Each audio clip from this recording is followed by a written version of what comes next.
আমি খাবো তাই এখানে তরকারি। আর এই যে দেখো লুচি বেলেছি, তো এখন এই লুচিগুলো আমি ভেজে নেব। তেল গরম হয়ে গেছে।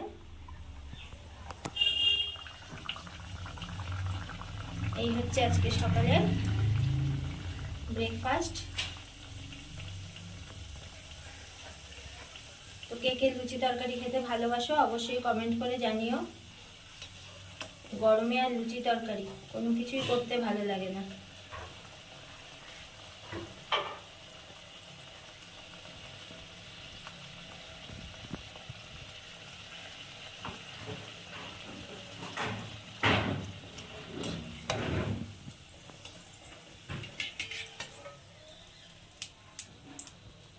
এই দেখো আরেকটা দিয়ে দিলাম।